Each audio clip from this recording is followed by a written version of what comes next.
far you have come on your own, but never alone. Through the rain and through the shine, here's your moment, it's your time. You stood tall and now you see, standing in your destiny.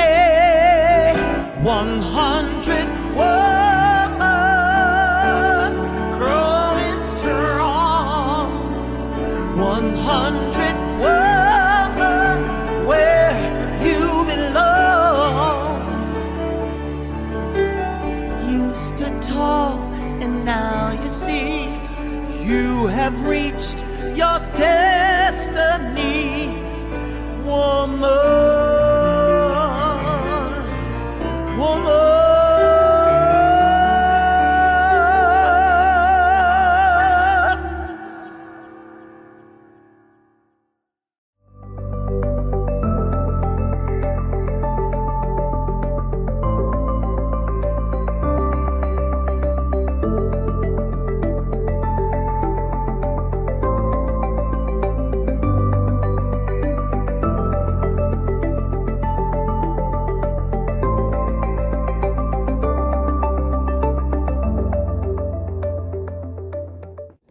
As people of African descent, we offer this land recognition in solidarity with the indigenous peoples of Turtle Island in the efforts and deliberate intentions toward decolonization.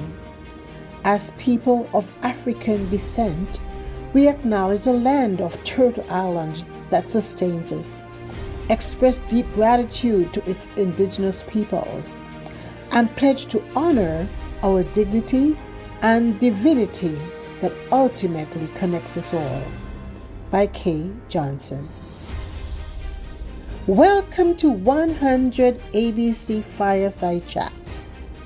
100 Accomplished Black Canadian Women is a bold project initiated by co-authors and co-founders, the Honorable Dr. Jean Augustine, Dr. Denise O'Neill Green, and Donna Jones Simmons.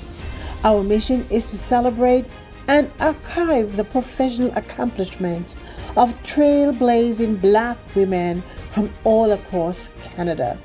The goal is to create an ever-expanding database available for current and future generations via print media, public and private libraries, as well as our website, which is www.100abcwomen.ca. In addition to our fireside chats on topics that matter to our communities, such as education, healthcare, entertainment, creative arts, trade union, and so much more, we offer biennial book launching galas and biannual symposiums. The co-authors and co-founders would like to take this opportunity to thank each of you for attending today's fireside chat. We know that you will find these sessions educational and inspirational. So sit back, relax, and hear from our brilliant and talented honorees. Well, good afternoon, everyone. It is such a delight to welcome you to this webinar today and our fireside chat. We're going to have a great conversation. And as we begin and we're moving into the last week of Black History Month of 2026, I am really mindful of the importance of this discussion today and the work of our ancestors that we're building on as we talk about work and we think about being forced to work sun up to sundown. And I think about my mother working 3 jobs just to make ends meet. And so the things we're about to talk about really relate not only to the past, but to the future of work. And we're going to reflect on the work that we have done to liberate ourselves from some of those very, very restricting and limiting ways that we've had to work in the past. And as we honor not only the past, but the future. We're going to be thinking about how to move forward into meaningful work with integrity that really honors our humanity as people. And we have some great panelists joining us here today. I'm excited to let you know who they are. So they're going to discuss the changing world of work, things like hybrid, the impact on our bodies, the impact on work, the introduction of new ways of working. And particularly, we're going to look at how we, as racialized people, as people who are disabled, as people who are working in some of the most precarious jobs, what is the impact of this future and the changes of work on us? So, we're going to welcome today three really great panelists. And I understand that one is in transit and is going to join us as soon as possible. But I will introduce Lisa Skeet. She's not with us at the moment, but she is an educator, worker, a labor activist, and equity advocate who has defended decent work, fair wages, workplace safety, and inclusive leadership, and worked to advance African and Black history in the curriculum and protect programs that support Black students and communities through the TDSB, or the Toronto District School Board African Heritage Program. She serves as president of CUPE Toronto District Council, an executive board member of CUPE Ontario, and co-chairs the Literacy and Essential Skills Committee at the Canadian Union of Public Employees. She's a recipient of the Ed Blackman Award for her leadership in racial justice advocacy. So we will welcome Lisa as soon as we can. And joining us is Missy Searle, Executive Director of the Period Equity Alliance Society and Director of Nurturing Strong Family and Community Wellness Programs, she is also the founder of Virtual Consulting Services. Did I get that right, Missy? And she has partnered with Ashanti Leadership and PDS Incorporated to deliver neurodiversity training to hundreds across Nova Scotia. Welcome, Missy. And Marie Clark Walker has represented Canadian workers on the global stage as a leader of the Canadian Labour Congress and through her work with the Coalition of Black Trade Unionists. She built bridges of solidarity across North America, the Caribbean, Africa, and beyond. A tireless advocate for equity, human rights, and decent work, she has strengthened connections between Canadian struggles and global movements for justice and dignity. Welcome, Marie. Thank you, Janelle. Oh, you're so welcome. So how are you both feeling this afternoon? Ready to go? Ready to go. Excellent. Woke up early. Good to go. Yes, I hear that.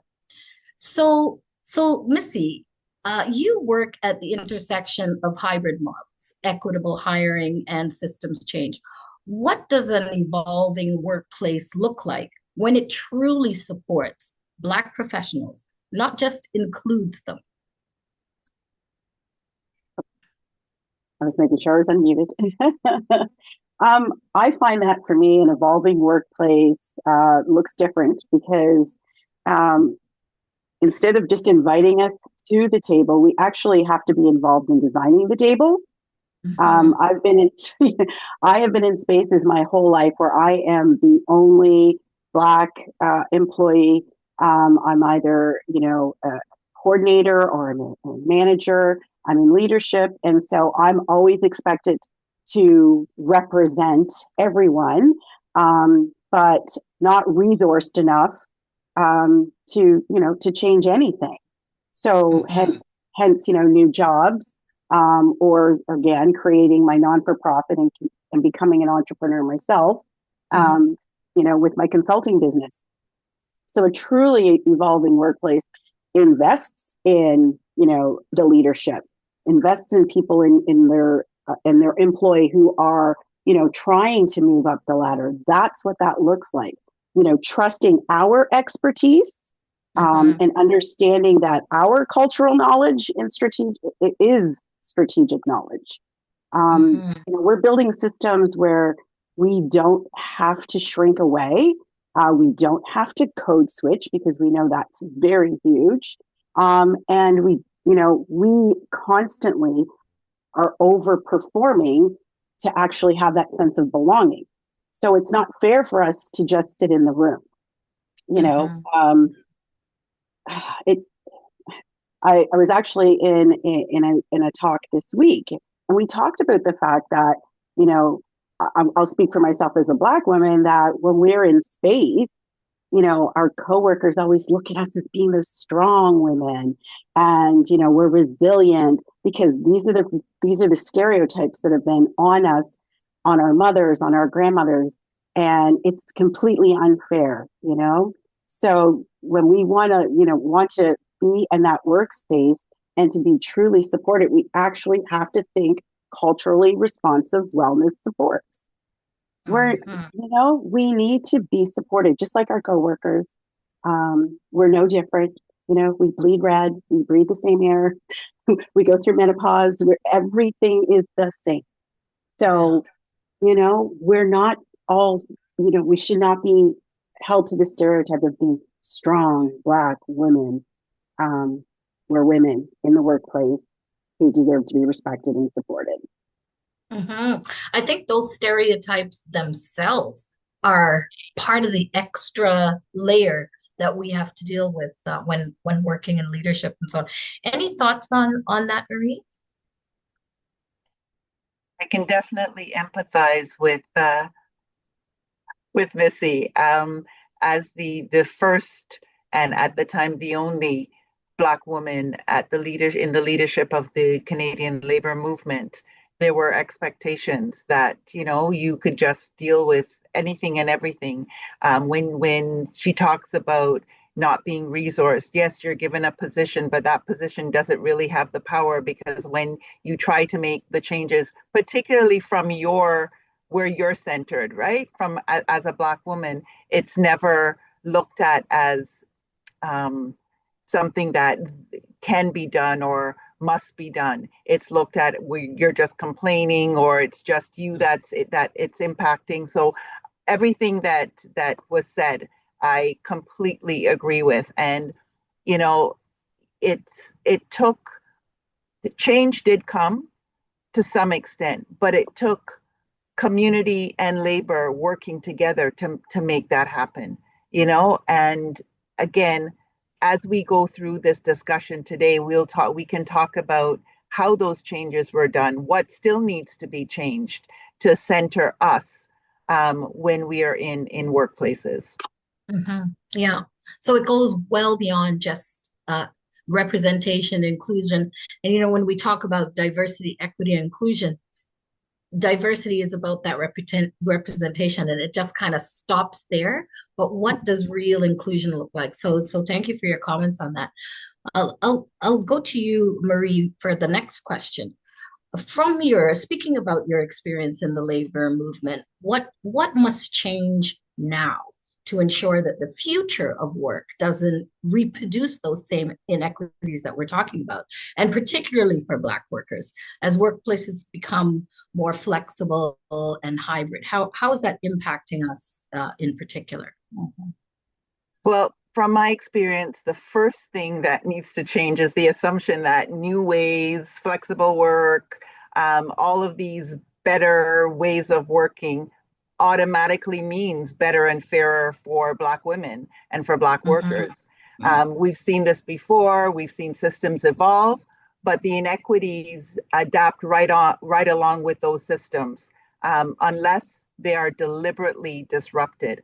And for Black workers, flexibility without power simply relocates inequity. Inequities are still there.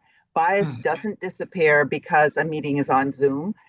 Surveillance doesn't become less harmful because it's digital, and exclusion doesn't soften because it's remote. All of those things are still there unless you purposely change them. So it goes right back to what we've been saying for decades, that equity cannot be an add-on. It has to be built into how work is designed, how work is evaluated, how work is governed. And that means that decision-making power for workers, what I talked about before, we're in positions of power or positions of leadership, but we don't have that decision-making, right? So it means that that decision-making power for workers need to be there. Strong collective protections or collective agreements have to be in place, and explicit anti-racism measures that recognize how racism can show up differently in hybrid and flexible environments as well. So when you're looking at the future of work, it has to be intentionally human-centered and not market-centered. It's not about profit or how much money we can make. And that requires confronting difficult things like race rather than avoiding it, race and gender, right? I was listening to a speech that Martin Luther King had given in, I think it was in 1968, so just before he was murdered. And exactly that, he said that our focus needs to move onto human beings, not capital gain. So, you were mentioning this idea of culturally responsive wellness. Could you expand on that a little bit, Missy? In your response earlier, you talked about there needed to be culturally responsive wellness supports. And I think it was about recognizing the difference between other workers and workers of African ancestry. Correct. Yeah. So again, I'll speak from my lens. I am a Black woman over 50. I'm going through menopause. I'm also neurodiverse. And so I spend a lot of time speaking about my intersections. And when I speak in workspaces, I speak to the fact that I require different supports and accommodations than my coworker might. So there might be times where I, would need a space that would be quiet and meditative. I might need to, have just some time where I'm speaking to someone in HR who looks like me, who understands what I'm talking about. Yes. And you, sorry, Marie just spoke, like you said, race and gender. So not even speaking to a man who looks like me, but also speaking to a woman who looks like me, who can share and have the conversation with me. I want to feel safe, being psychologically safe in a workspace, because I spent many years where I dealt with microaggressions and misogynistic behavior, actually from my immediate report. And it wasn't until an outsider, a Black woman from the United States, who happened to be sitting on a bus with me when my boss said something to me, and she looked at me and she said, "Does she speak to you like that all the time?" Yeah. And I went, "Oh my gosh." And I looked at the gentleman who was sitting beside me on the other side, and I said, "John," I said, "she really does." And so it was right there. Did my research, because I had a job, so I had to find another job. But I did my research on psychological safety and the microaggression piece, and learning that, the microaggressions are just like a mosquito bite, right? They were just coming at me, irritated and injured. And I found a lovely woman who was with Public Service Canada, Black Women's Association. And I spoke to her because I had nobody. I had no one that I could speak to in my space. And so I had to go outside, and in speaking with her and getting support from her, I felt, so much relief. And I was comfortable to walk into that space, give my notice, and just all of the weight was just off my shoulders. But it's finding someone who looks just like you. who And understands. understands your experience. Yeah. Exactly. That's one of the conversations I recall having when I was working in a leadership role, and we were selecting the service provider that would provide the therapists and the EAP supports, the employment assistance. And one of the things that was really frustrating was that you could get someone, if you were a woman, you could get a woman. If you were part of the LGBTQ community, you can get someone there. But if you were asking for someone with lived experience as a Black person to be your therapist, they didn't have that. Then if you said, okay, can I bring my own? They had to go through a whole certification process. Yeah. And so yeah, the search for that sort of culturally appropriate wellness support was a real challenge in the workplace. You were going to say something, Mary. Go ahead. And then, I'm sorry.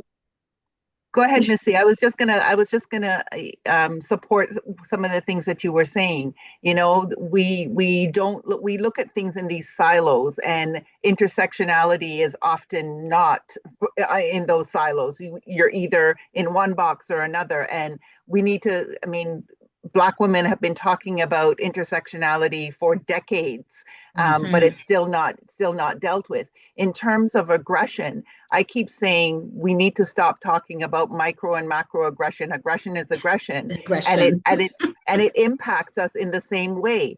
And Yes. then talking about, mental injury and mental stress. If we're going to change the way that workplaces work, or that we're going to look at the future of work, one of the things that we really need to look at, on a number of levels, is mental stress and mental injury. It is an injury, but it's not Mm-hmm. looked at. You go to WSIB and you try to put down that you've been mentally injured, you've been name called, Yeah. the aggression is there, ever present, and they don't accept you. So if we're going to make those changes have to be made systematically through Yeah. all the systems that impact you at work. Yeah. And so, yeah, I'm a little passionate about it because we've been talking about this for so A long, long and time. Yeah. Yeah. still it's not being, people are not hearing, they're not listening and not acting on it. No. Hmm. Yeah, if Um, it's not happening, in the policy, at the leadership, in the way that things are structured, then go ahead, Missy. yeah, no, and you were saying about the EAP, and that's the other thing is by the time you actually do find someone, it could be too late. Yeah, You yeah, know, like you could be, forget it, Yeah. I'm out the door. yeah, Or you've exhausted your resources because you're now spending money on your own because you need the supports because you want to keep your job. right, So you're out thousands of dollars for that right. support that you finally find on your own, even though you've been paying into it to actually, you're supposed to get that support through work. And I shared this week, my son and myself are both neurodiverse, and we went through 5 people before I actually found the supports that he needed Yeah. as a dyslexic, dysgraphic child. Mhm. 5 people, Yeah, yeah, EAP, forget it. Thankfully, my yeah, parents said, hey, let me help you with that. And my parents supported us getting him the support. But my right. And was supposed to yeah, help with that. and when you hit those EAPs, sorry, Janelle, That's okay. and whether it's an EAP or an in-person individual that is there to help you with um, issues of discrimination and racism when they pop up if you're at an event. What a lot of folks don't understand, it's not just having a racialized person there, because not every racialized Yeah. person can understand what Black women go through. It's important to have a Black woman who has been there to really talk you through, or help others to understand exactly what you're going through. And yes, Mhm. a lot of the times, Janelle, you raised it at the beginning, Missy, you raised it in your comments. A lot of the times we're looked at as the angry Black woman because Yeah. it's frustration for the most Hmm. part, not Hmm. anger. It's Hmm. frustration because they're not understanding what it is we need. And I know we've digressed a little bit, but this is That's also okay. what the future of work should look like. Yes, it's true. It's an important point. I just want to welcome Lisa. I see that she appeared on the screen for a moment. Hi, Lisa. Hi, I sorry. I'm Oh no. actually traveling, so I've got a broken ankle and I was searched for about half an hour. Oh, So wonderful I that you could apologize. join. We really appreciate that. No, that's okay. I've already introduced you, and we're right into the questions. I just wanted to highlight that something that Missy said highlighted for me that there's a cost to staying, which may be emotional, but there's also a cost when we decide to leave, because then we're in the cycle of job hunting again, and there's an emotional and financial cost to that too. So just wanted to highlight that. Back to well, Lisa, since I have you on, I'm going to ask you a question before we lose you again, because I know what traveling is like. And so my question to you is, how can one navigate accessibility in leadership opportunities and roles? That is a very good question and a very hard one. And I'd just like to say, especially, believe it or not, I'm talking from experience in union spaces, spaces Mm, which are supposed to uphold equity, also in education, upholding mhm, equity and inclusiveness. mhm, And so let me answer that by telling you a little story, which Marie Clark Walker would so know because she was a part of this with mhm, QP. We actually had to demand space and not ask. And when I say demand, we actually worked behind the scenes together to say, if we want a space in leadership, if we want a space at the table that is talking about the workforce and labor, where many of us Black racialized workers work precariously for the most part, women for the most part. We need to be in the spaces that are at the negotiation tables where collective agreement language is protecting ourselves as workers. And we sought to do this and we were shut out. And when I say shut out, we're good enough to be on, let's celebrate Black History Month. Of course we should. Let's have racial justice committees. But when it came to let's hold spaces of leadership, vice presidents, presidencies, VP-ships, organizing and campaigning and putting together education for workers in general. That's where we got the roadblocks. So what we realized was the importance in mobilizing and organizing and also gaining education so that when we have the opportunity to be in these spaces and then challenge the fact that we are not in that space, we are ready with all of the learning, all of the expertise and professionalism, so that when we say, we're going to take you to court, we're going to take this to human rights because we should have this space, we are actually ready to hold that space. So I hope right. that kind of answers that question. Oh no, it does. So I'm hearing that if we want it, we have to demand it. And I'm also hearing that getting there means being well prepared and knowledgeable in order to activate the roles of leadership as they're constructed. So, did you have anything to add to that, Marie? Yeah, we also can't always rely on our equity comrades or siblings to support, right? Mm, Because if they don't understand, then again, it's left up to us, even though they should be educating themselves, it's left up to us. And I think about something that happened back in 1999 and think about if it were to happen today, mhm, whether or not it would be dealt with in the same way. And it was when CUPE, the Canadian Union of Public Employees, was going for a diversity seat. mm, And, we had done the education, we thought that we had everybody on side. And right before convention was supposed to start, I was asked a question. And the reason it came to me was because I was traveling the country to try and encourage people. It's time, it's past time, we need these seats. And the seats that they were going for was racialized. At the time, they were called diversity seats. One was mm, for a person of color, and one was for an Indigenous person. And I'm using the language at the time. Today, we would call it an Indigenous worker and a racialized worker, correct? And somebody from another equity group asked me, They were actually annoyed that those were the first two that we were going for and asked, well, I don't understand. Why can't we just go for everybody? Yes, we could have, but society wasn't ready. They weren't ready for it. And even then, I had to explain when I walk in a room, you can see that I'm a woman. There is no questioning there. You can also see the color of my skin. So every single preconceived idea, notion, stereotype, etc., is right there in your head. Mm-hmm. Mm-hmm. As the person who was asking was from the LGBTQ to SI community, and I said to them, you people don't need to know or wouldn't know which community you are from, which equity group you're from, unless you chose to tell them. Right. With me and people who look like me, that's not a choice. So while we can have all kinds of discussions on the hierarchy of oppression, but those preconceived notions are right in your face 24/7. Mm-hmm. And I look at that then, and that was 1999, and those questions are still being asked today.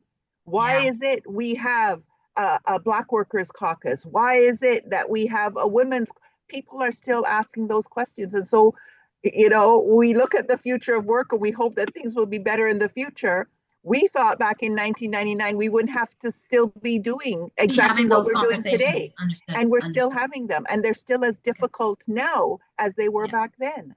Okay, I want to shift gears a bit, and you are talking about the topic of DEI and how we sort of get put into those roles, or that's what's available to us as a way in to leadership. But in conversations, let's switch gears to talk about equitable compensation. I'm going to ask Missy to take this one. What When you talk about compensation and accessibility, what are organizations still getting wrong? And what are some of the structural shifts that we need to make to move beyond a performative DEI or performative access to leadership? Hmm. So I have seen, organizations praise Black leaders and leadership. Oh, you're so passionate. But at the same time, as I said before, underfunding, the very programs that are sustaining our communities and holding our communities up. Equity isn't appreciated. It really needs to be allocated. It needs to show up in our funding, the budgets that we have by March 31st every year, our hiring contracts, our long-term investments, not just one-off programming. Let's see some longevity.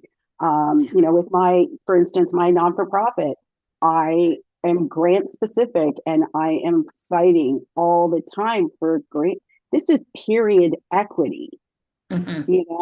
and, Yeah. and for grants to be denied for something that is speaking to barriers to access. Come on, Yeah. funding. Accessibility, means that we need to understand that many of us who are carrying all of these community responsibilities, caregiving, advocacy, board committees, committee specific work, that these experiences are actually strengthening who we are as leaders. And so our workplaces really need to recognize that, because we're doing all of this outside work, right? So compensation needs that whole transparency piece, because I don't, how am I doing ABC and so is doing ABC, and then come to find out we're actually getting paid exactly the same? That makes no sense. So there's got to be that salary transparency. There's got to be some auditing of, hey, in all of these different agencies that are doing community work, if so and so is doing this community work for this marginalized community, and we're doing this and we're getting peanuts, how is that a level, equitable playing field? Yeah. When I've participated in the past in compensation reviews, one of the things that came up is that this area of diversity, equity, and inclusion work has not been on the books for a long time. So it's been undervalued. We're on a journey to value it properly. And I think that that's another issue when it comes to compensation of these positions. So in terms of structures though, in terms of what we're getting right, I think we have the policies and so on, but we don't have the follow-up that makes it not so much about putting really nice statements on our websites and, and that sort of thing. So, how is it that what are the structures that we really need to have in place? I understand the funding piece, but what are we going to do with that money? What are we going to do with that money to support Black professionals in the workplace? Yeah, we need to correct those historic gaps. You Mm-hmm. know, I like I said, I've always been in spaces where it was just me. You know, my mother, it was just her. My father Mm-hmm. was, my parents are both passed on now, but my dad was in the military for 31 years. It was just him. So you know, these gaps need to be filled. Uh, I'm fortunate now where I'm in a space where almost everybody looks like me. And I'm going to tell you that when I went there in 2022, I was like, oh, I was just Yeah. so ecstatic because I finally was in a space where I could have these conversations of, you know, talking about these gaps, talking about pay audits, talking about how do we make it so that we can bring the next generation into our workspace and make sure that they are being supported just the same as, you know, us who are in our 50s and been working for like 35 years. Mm-hmm. You know, how do we bring the next generation along and make sure they are comfortably supported, um, and providing, you know, all of this, just like I said, like salary, you know, salary transparency and making sure they're being compensated for their work. Um, Absolutely. Yeah. Mm-hmm. that should be our role as, you know, the ones who've been in the space for 35 years and sitting at that table and banging our gavels and you know, really supporting this next gen. And so, Marie, from your perspective, when you look towards the year 2030, which doesn't seem that far, it's not that far.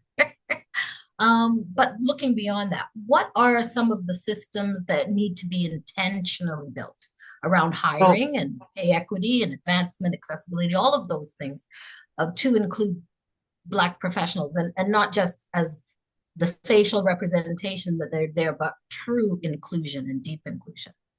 So you said it, Janelle. If Black workers are present but not shaping those decisions, then all the systems fail. So we need systems that are intentional, that are measurable, that are enforceable, and those include equitable hiring systems and processes that address credential bias, that address racialized screening and informal networks. We need to also include, you know, unions are there as part of the formal part of work, but we also have informal workers that also need to be included in all of these. We see the temporary foreign workers. We have workers who are working on the sidewalk, you know, selling things, and they also need to be included in those systems.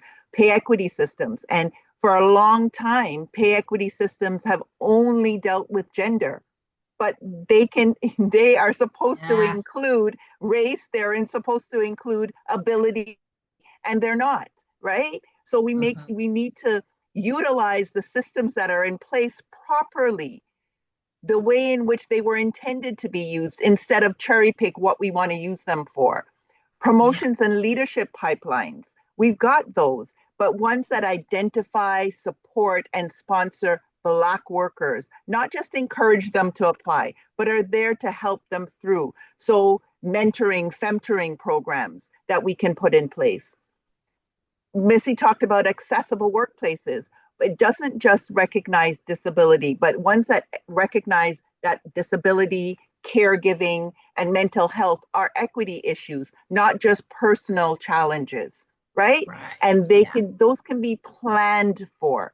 They must be part of the process. And if those are taken into consideration, we don't have to have accommodations because that is exactly what the workforce looks like, right? We shouldn't have to be accommodating. Those things should be in place already. So leadership can't be treated as this happy accident. It has to be planned for. It has to be resourced, protected. And Black workers must not just survive in the future of work. They have to be positioned to lead it. Yeah, very good. You know, so many things that you're saying are popping ideas, and one of the things that you mentioned about reducing the challenges that we face to something that's personal. It's one of the ways that we're silenced, shut out, made to feel responsible for what are really systemic and structural issues of racism and discrimination. But also, when you were speaking, I was reminded of Lisa's comment earlier about being ready to go once you fight for this. So we have to not only fight for the leadership, but we're responsible for getting ready. So I'm imagining that getting ready would include, or making sure that we're ready would include some of the things you mentioned around mentorship. But what else might be a support that could be provided for that, do you think, Lisa? That's an excellent question. And it's one that when Marie reflected back to, that was actually a CUPE convention where we also walked off the floor. Since that time, what we started doing is putting in procedural measures through resolutions and things like that. So concrete wants that had to be addressed. And we've developed, and I am referring a lot to CUPE, and I will go outside of that bubble. But what we did, and it took many, many years, was we developed AROP, which is an anti-racist action plan, and it's anti-Black racism, racial justice, and anti-Indigenous racism. And what it says is that every single local, which goes to every single workplace, must have in place anti-racism strategies that will be taught or through education for management, for not management in a sense of unions, but because we can't control the employer, but for union presidents, for people at the executive boards, and then it trickles down from that to having educations for workers on what we've heard. Studies have said that if you're not present and if you do not demand and you just ask, you probably will not get. So we looked at that when AROP was developed, and so now it is embedded within the education. It's called union development.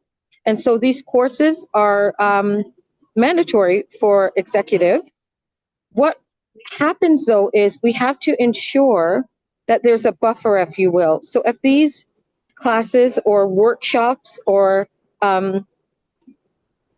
courses are to be implemented, we need to know and we have to track it. We have to have a database that says, well, there are 95 locals in Ontario or in the GTA, and we know that 80% of them have done this training.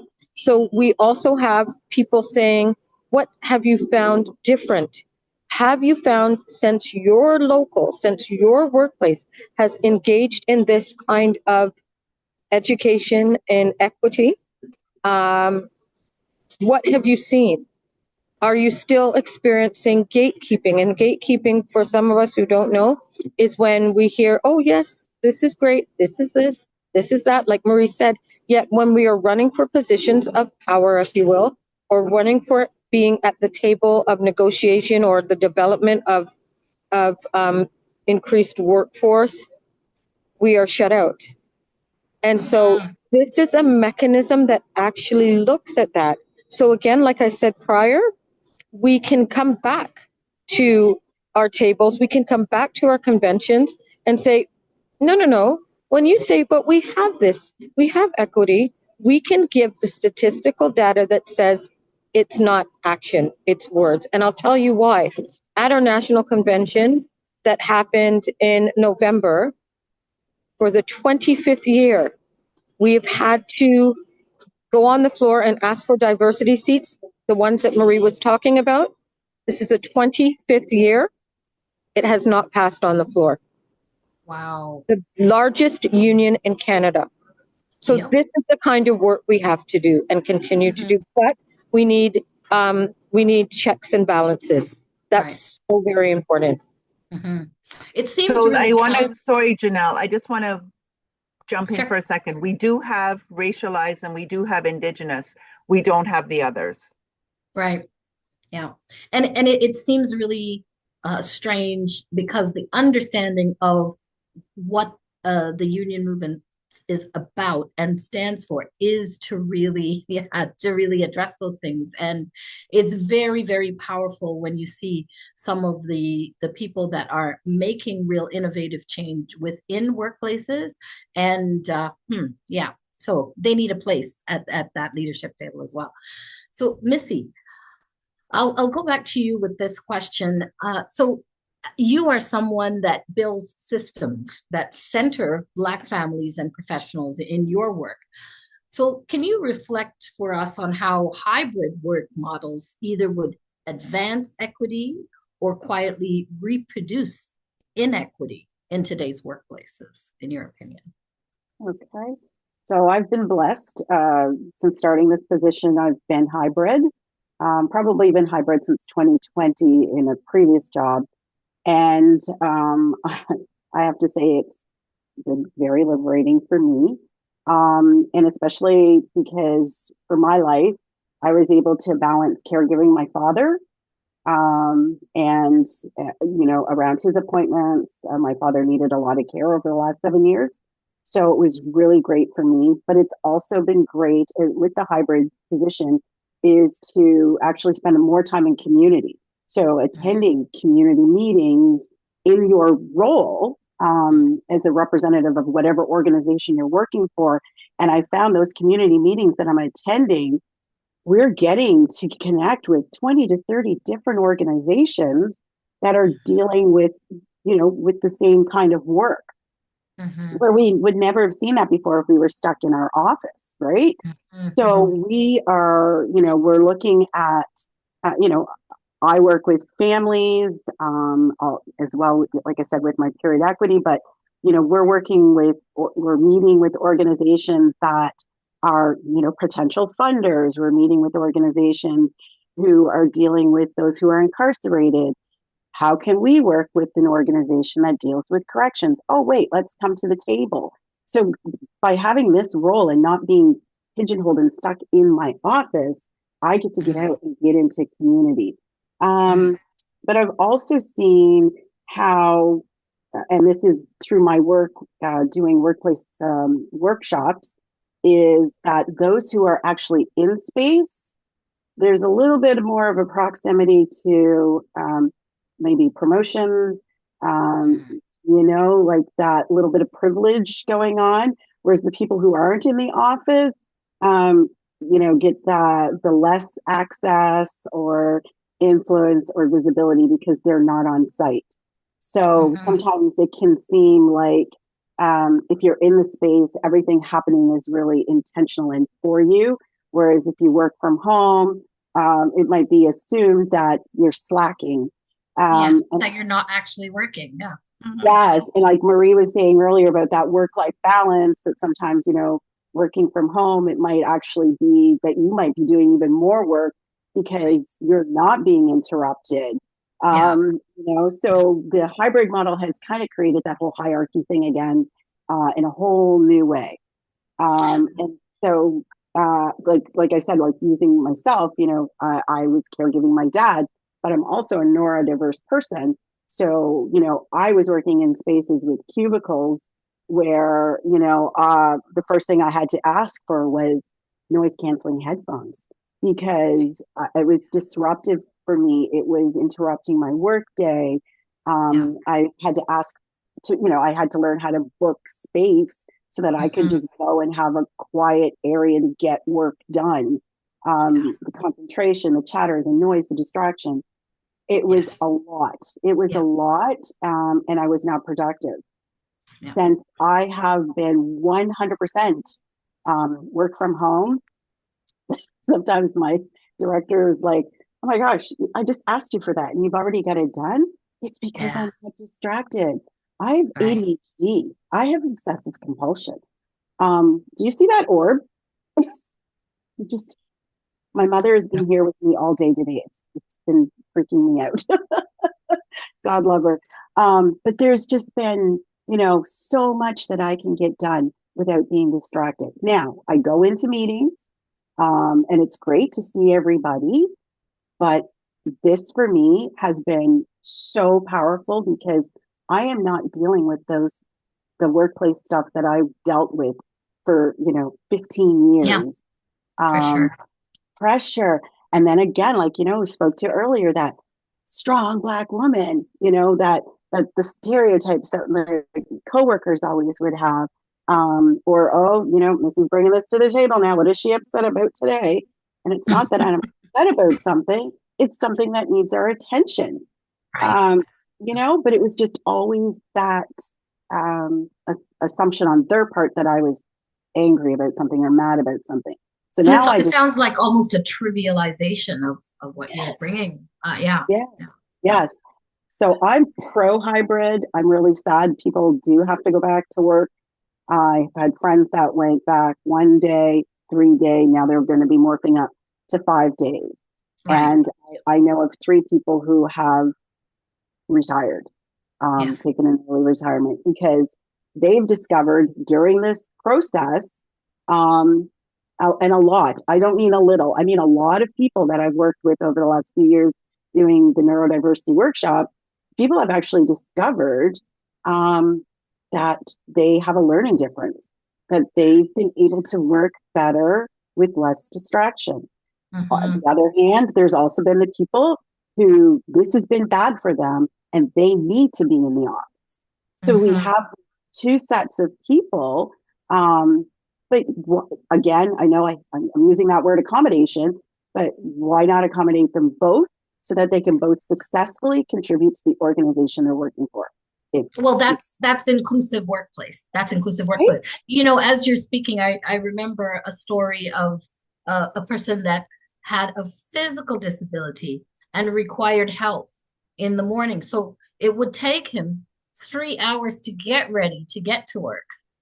So working from home cut that down to 30 minutes and he Mm-hmm. could be online functioning just perfectly and very productive. So there are two sides to it because I know a lot of people think that uh, if you're not at work, you're not as productive. You miss some of those opportunities for what they call cooler conversations and all that. So some of the team synergy is lost, but most definitely there's that. And then I was thinking about people about even when I was younger and had young kids and needed to. It would have been great that I don't have to rush to daycare, leave work early to get to pick them up and all that, but maybe there could be some flexibility for those who need it with the hybrid, and it would benefit us as parents I working. would love to know the stats around sick days. I would Yes. love to know because I work sick. If I'm Hmm. sick, I'm still working. You Yeah. know, I might cancel a meeting because I look like heck, but or I sound like Okay, but Missy, you need to read Trisha Hershey's "Rest is Resistance" and I'll, never work when you're sick, I and know, I take know. intentional rest. It's funny. I've got the rest duck, and Yeah. but it's just I'm thinking, you know what? I'm here. I'm not like Mm. on the couch, and I can still read something, or do you know what I mean? Like I can answer my Yes, email. I understand.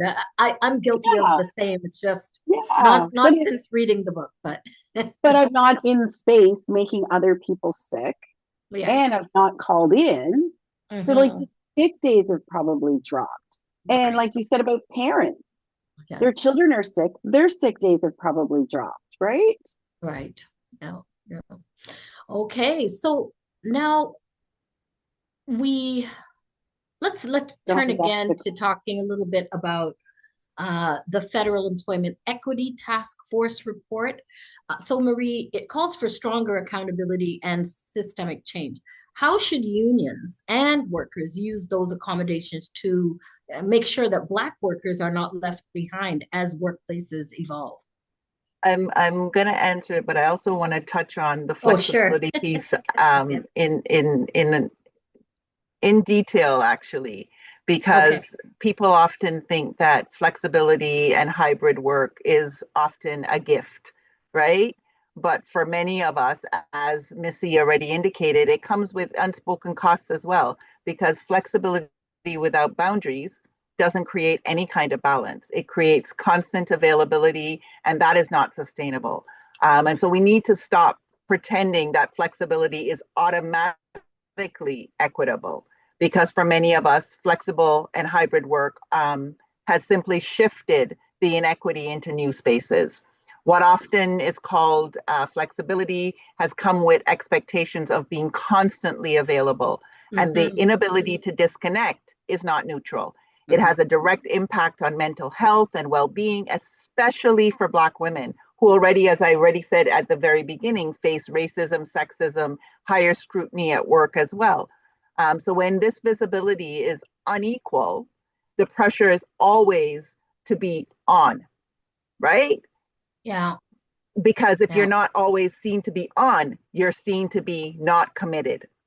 Right. Right? So So true. making sure when you're dealing with hybrid work, flexibility, that there's some guardrails that are put in place. First, to be able to disconnect, and it has to be enforceable, not just symbolic. Not saying, well, you can choose not to answer your phone or not to answer the email. Flexible work cannot mean unlimited access to workers' time. There has to be clear limits on hours, clear limits on workload, clear limits on after work communications, which also has to be negotiated, because if left up to discretion, then each manager can determine what is good for them rather than what is best for the worker. Second, mental health and care work must be treated as equity issues.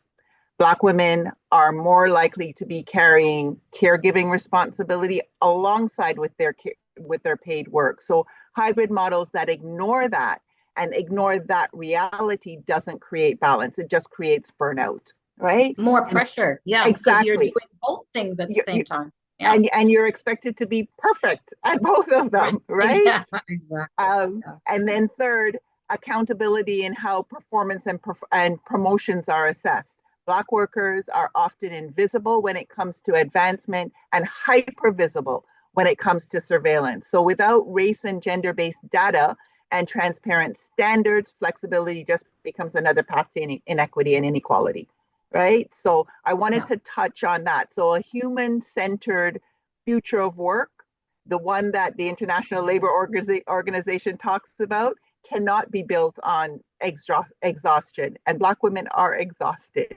For Black women, it has to come with boundaries, power, and dignity. Otherwise, it's definitely not progress.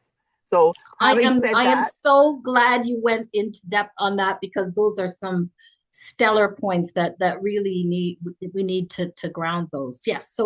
So back to the question about the federal employment equity. We have this task force with amazing recommendations, right? And we recognize that the report doesn't change anybody's lives. Organized workers do. So unions have to treat the recommendations as tools of enforcement, not just suggestions. And that means they need to bargain equity and anti-racism language directly into the collective agreements. They have to demand timelines, targets, and consequences when there is non-compliance. And we have employment equity law right now, but none of it is in compliance. None of it. And it's not maintained. Unions don't push back. Employers don't push back, because the employers are getting to do whatever the heck they want to do. So the unions really have to take their role in enforcing employment equity properly. Also demanding that there are timelines and targets and consequences when employers are not in compliance. Using the grievance process, using policy advocacy and public pressure when employers stall. Ensuring that Black workers are at the table when you're shaping how equity commitments are implemented. And employment equity will only work when it's backed by worker power, data transparency, and consequences. Anything less than that when you're dealing with employment equity is not transformative. It is only performative. And so the report is there. The recommendations are easily implemented. Just do it. Thank you so much. I noticed that I disappeared for a moment, and so I missed a bit of what you said, but I'm sure it was equally brilliant with everything else. So looking at our participants today, I see a question for the panelists. What are tips for equity amongst staff teams? Anyone want to try that question? Take that question?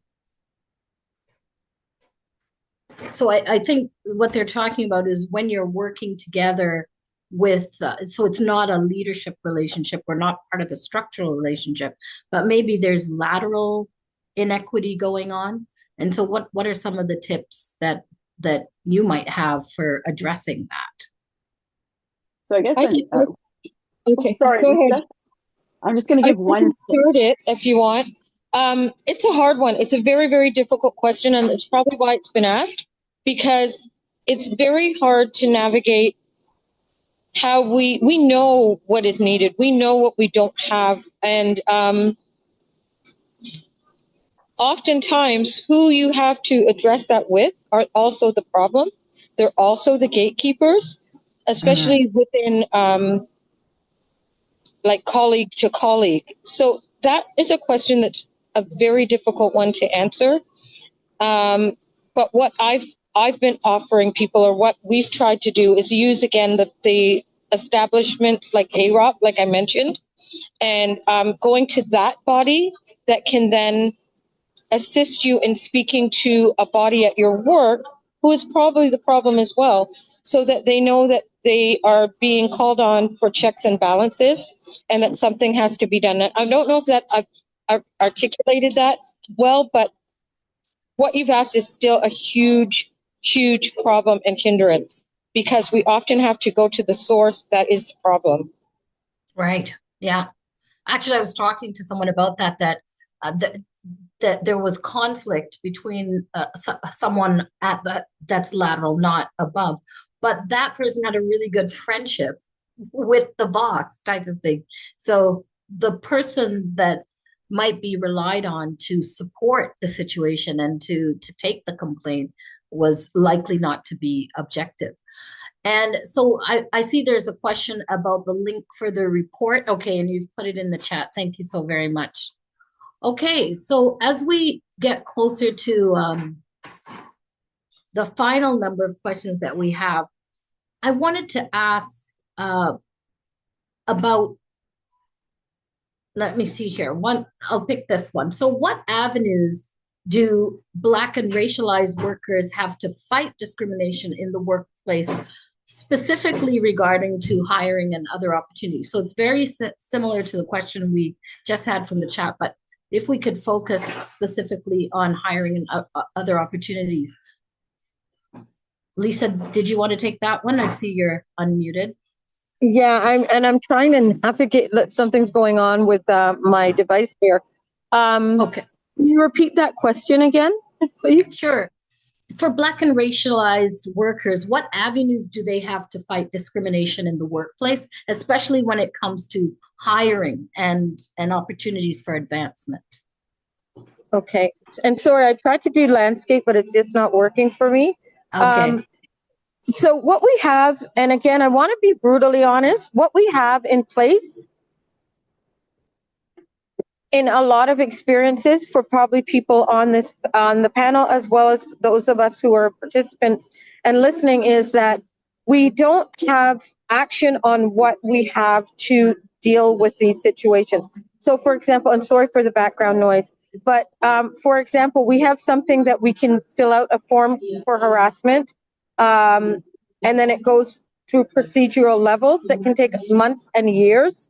So that's a problem, right? When you're having a situation where you have to deal with, and you have to wait for it to go through the hoops of human rights within your local or at the school board, a similar process that it has to go through these stages to be heard. By that time, you have to recollect something that happened months ago or years ago. There might be an interview process of interviewing witnesses, and by that time, mentally, you're exhausted. Emotionally, you're exhausted. And it's just not equity within itself. So I think what we have to think about when I talked about being prepared is looking at what sources we've had and what constructs we've had, and really revitalizing that, like replanning how we can be adversarial for ourselves and adversarial for others, and how that looks in process and protocol that becomes what we use to have to address these situations. Right now, it's very difficult. You're Right. going to the same people that are so-called equity allies, and there's no equity. So it's not the answer you may have wanted, but it's the answer right now that we have to work on to construct something that is more action adversarial for us and giving us a process and giving us an outcome that we really need to address discrimination, harassment, or all of the above. Yeah. So it's almost like you're going through the discrimination and then you're going through the process, which feels like more oppression.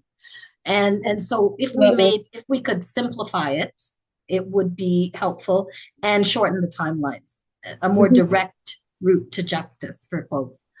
Thank you for sharing that. Any thoughts by the other two panelists?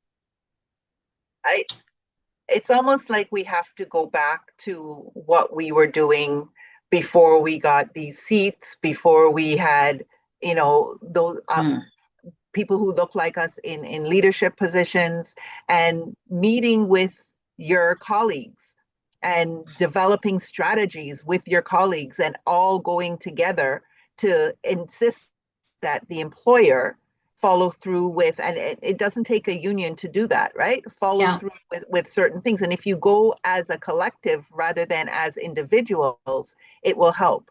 Organizing with organizations such as the Coalition of Black Trade Unionists to sit down, and again, you don't have to be a union member to talk to the coalition and to have conversations with them or meet with them to develop a strategy, right? Develop a strategy that can be used in your workplace, specific to your workplace. So there are things that can be done.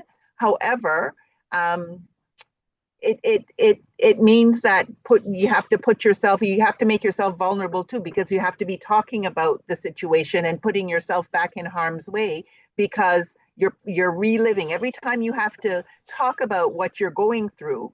You're reliving that, right? Yeah, very much so. Yeah. So just thinking now about all of the conversation that we've had, talking about leadership, talking about performative DEI versus real concrete change and transformation, looking at the impact of changes in the workplace on us in particular as Black and other racialized communities, and thinking about things like the new technologies coming in. And I heard you loud and clear that if we didn't fix the problem, the new technologies are just going to amplify them. Same with leadership and so on. So thinking about all of those things, what would you say are the absolute non-negotiables moving forward to achieve either equity, justice, or just to say that when we look back, we have done our job in this time to create a better future for workers to come, for our children to step into? Open to anyone to take that. I know it's a big question, but what are your non-negotiables? I can start again. And I'm glad you picked, or you chose to include children, because we're mothers, we're aunties, we're grandmothers. And I think what Marie was saying, and I think Missy too, is that we've got to go outside of where we are as our employment and our labor, and go back to who we are as a people, and who we stood or who we stand before, who gave us our wisdom, our elders, and look at that. And I really think that's important, because that is our buffer to be able to try and stay well, to be able to do this kind of work. And then reach out to our organizations and our communities, like 100 ABC Black Women, like the Black Women Congresses, and also the organizations and community support systems that we're in, because that's where we get remedies, if you will. That's where we get the recipe to organize something that we can implant in our spaces of work and labor. And I think that that's important because it gives us the courage and the bravery to continue that work. We know that if we just rely on performative statements of equity and allyship, it's not enough. We have to find our strength to go before who it is we have to go before to create educations, to create spaces of equity within our work, but it has to come from who we are. It has to come from our strength as a people. It has to come from our strength of the struggles that we've seen from generations of our Black womanhood, and implant that in how we're organizing. And again, I also want to say, especially for the young people, we've got to do succession planning. We've got to keep them in mind when we're organizing ourselves, when we're mobilizing ourselves, when we're creating policies that are going to be implanted in workforces. And we've got to look at the future and what that looks like, and what we envision 2030 to be for a workforce. It's very different than what we're experiencing now. It will be very different for our children. So we have to instill, and I know some people say formal education and things like that don't work, but we have to be educated. We've got to be 3 steps ahead in what's coming, AI, and what the workforce will look like. We've got to implant that in our children, our younger children, to study what's coming so that they can be part of the creation of what is to come. They can be the gatekeeper, not the gatekeepers, sorry, we don't want gatekeepers, but they can navigate around the current gatekeeping. So I think education is also very important. Succession planning, bring someone along, mentor, and within that, remember who we have come from, and bring that wisdom and that courage along with us. Thank you. I think it's important what you're saying about really actively planning and thinking about the future and seeing ourselves there. Who wants to go next? I'll just say something short, but making sure that our next generation, they are the stewards. Like they, we are inspiring them, but they're the stewards. So like 23, we've got STEM out there now, and I believe now we use the term STEAM.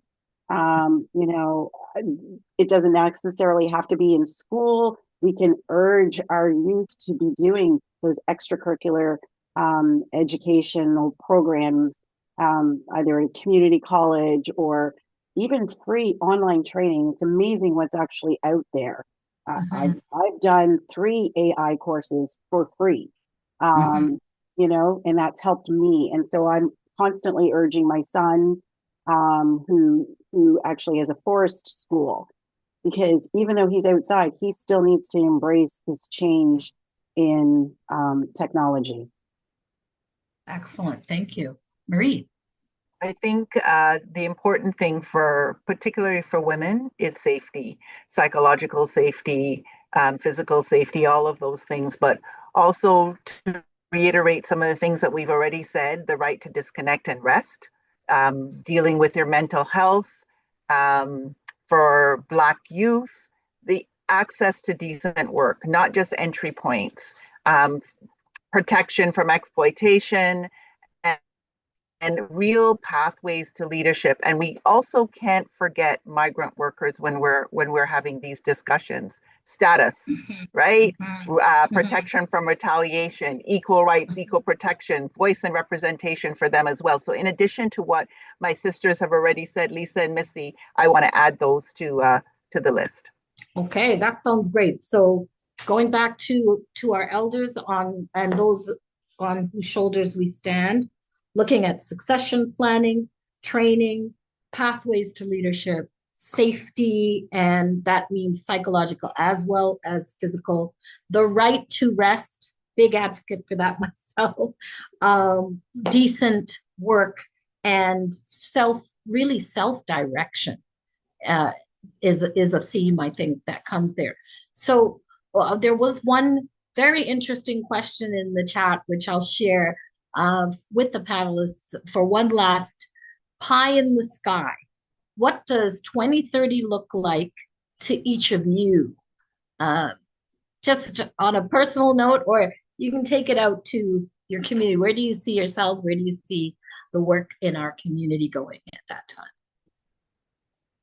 I would just want to put out there all the work that all of us have been doing for decades to have that be a reality, right? So we don't have to worry about human rights. We don't have to worry about pay equity. We don't have to worry about employment equity. We have all of those systems in place that will be good for us, but also be there for generations to come.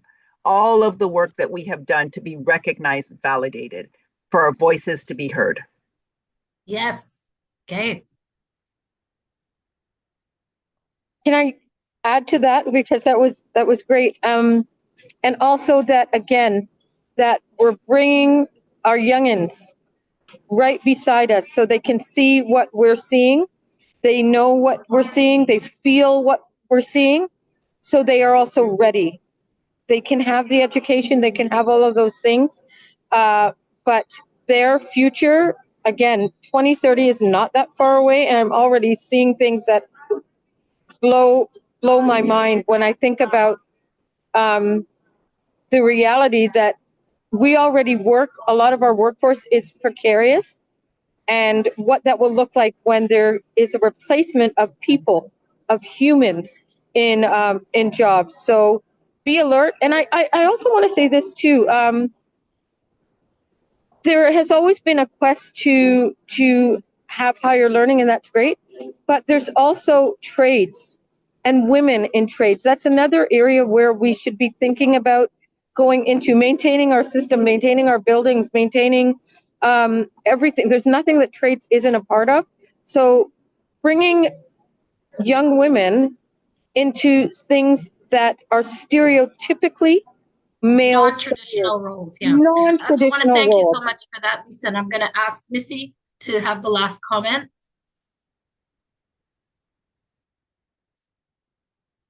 I just On this, look forward. Yeah, Lisa Marie, it's just like check, check, check. I totally agree with all of that. And I think just, hopefully I'm still working. And so I want to be that leader who makes the workspace accessible without actually asking, that it just happens, and Yes. that, they can take the lead safely and not worry. So yeah. Okay, well, I am ready for 2030 for all of those things to become a reality. And I just want to thank you for sharing your thoughts and ideas with us this afternoon. It's been a really interesting and fruitful discussion. Thank you so much. Thank you.